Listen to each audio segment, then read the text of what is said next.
Assalamualaikum warahmatullahi wabarakatuh. Perkenalkan, nama saya Lydia Nazara dengan NPM A1002146 kelas B semester 2 mata kuliah Pengelolaan Pendidikan. Di sini saya akan mengajak teman-teman untuk membahas salah satu materi dari pengelolaan pendidikan. Materi apa itu? Konsep dasar manajemen pendidikan.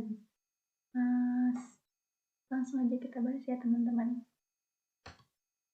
Yang pertama akan kita bahas pengertian manajemen pendidikan. Yang pertama yaitu pengertian manajemen.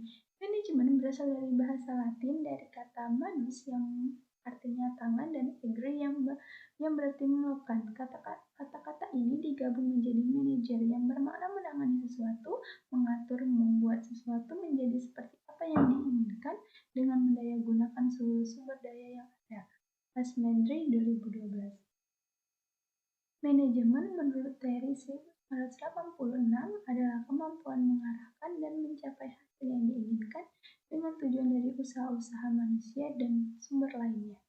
Menurut Harsey dan Blanchard 1988, manajemen adalah proses bekerja sama antara individu dan kelompok serta sumber daya lainnya dalam mencapai tujuan organisasi adalah sebagai aktivitas manajerial.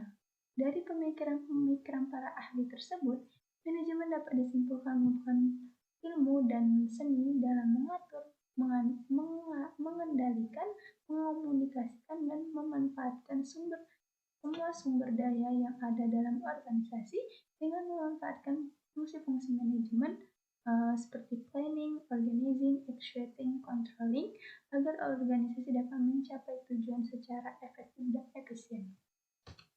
Yang selanjutnya yaitu pengertian pendidikan.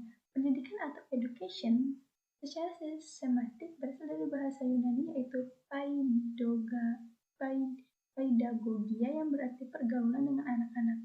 Menurut Lavenoz 1971, pendidikan adalah setiap usaha, pengaruh, perlindungan, dan bantuan yang diberikan kepada anak tertuju pada pendewasaan anak itu, atau lebih tepatnya membantu anak agar cukup cakap melaksanakan tugas hidupnya sendiri. Dalam perspektif keindonesiaan, pengertian, fungsi, dan tujuan pendidikan dirumuskan dalam Undang-Undang Sistem Pendidikan Nasional Nomor 20 Tahun 2003 Pasal 1 dan 3. Pendidikan adalah usaha sadar dan terencana untuk mewujudkan suatu suasana belajar dan proses pembelajaran agar peserta didik secara aktif mengembangkan potensi dirinya untuk memiliki kekuatan spiritual keagamaan, pengendalian diri, kepribadian, kecerdasan, dan akhlak mulia, serta keterampilan yang diperlukan dirinya, masyarakat, bangsa, dan negara.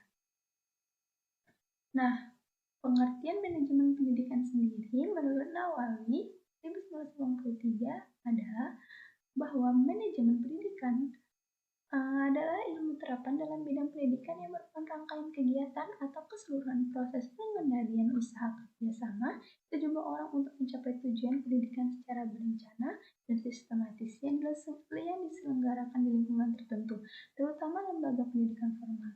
Dari pendapat ahli di atas dapat disimpulkan bahwa manajemen pendidikan adalah suatu kegiatan atau rangkaian kegiatan yang berupa proses pengelolaan usaha kerjasama sekelompok manusia yang tergabung dalam organisasi pendidikan untuk mencapai tujuan pendidikan yang telah ditetapkan sebelumnya dengan memanfaatkan sumber daya yang ada dan menggunakan fungsi-fungsi manajemen agar tercapainya tujuan secara efektif dan efisien.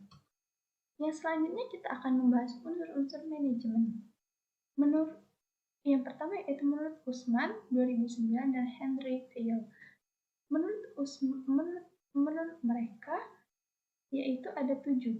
Man yaitu manusia, material yaitu barang, machine yaitu mesin, money yaitu uang, method yaitu metode, market yaitu pasar, dan minute yaitu waktu.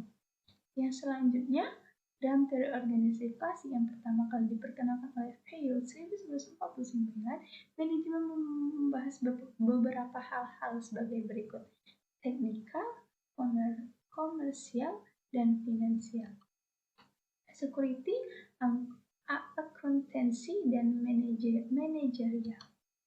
Tujuan dan manfaat manajemen pendidikan.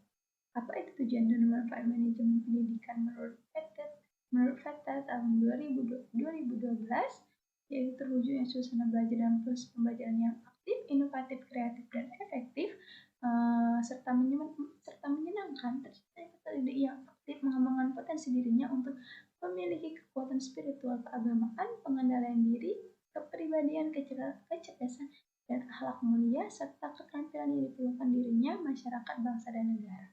Terpenuhinya salah satu dari 4 kompetensi tenaga pendidik dan kependidikan, tercapainya tujuan pendidikan secara efektif dan efisien, dan yang terakhir, terbekalinya tenaga kependidikan dengan teori tentang proses dan tugas administrasi pendidikan, teratasinya masalah mutu pendidikan.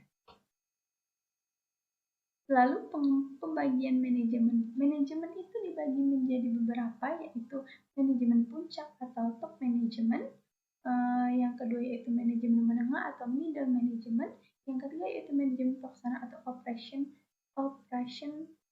operating management. Manajemen puncak yaitu manajemen institusional, eksekutif atau key eksekutif, terdiri dari dewan direktur utama atau chief executive officer atau CEO.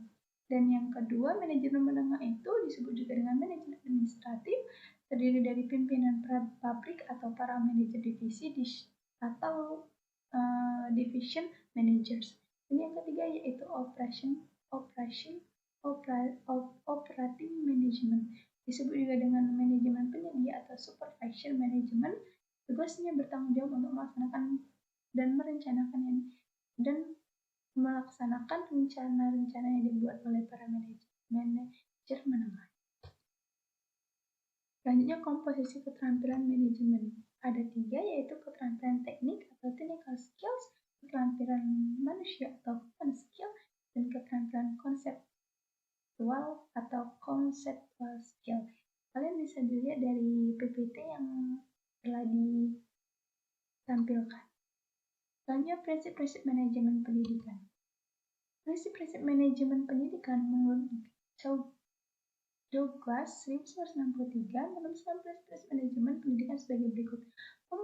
Memprioritaskan tujuan di atas kepentingan pribadi dan kepentingan mekanisme kerja, koordinasikan kewenangan dan tanggung jawab, memberikan tanggung jawab pada personel sekolah hendaknya sesuai dengan sifat-sifat dan kemampuannya, dan yang keempat, mengenal secara baik faktor-faktor psikologis manusia, dan yang kelima, relativitas nilai-nilai.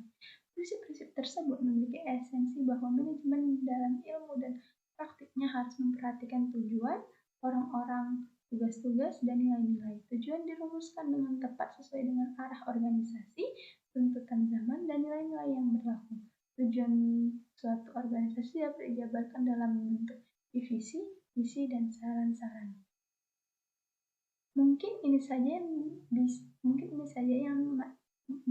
materi yang bisa saya sampaikan. Saya akhiri. Wassalamualaikum warahmatullahi wabarakatuh. Jangan lupa subscribe. Bye bye.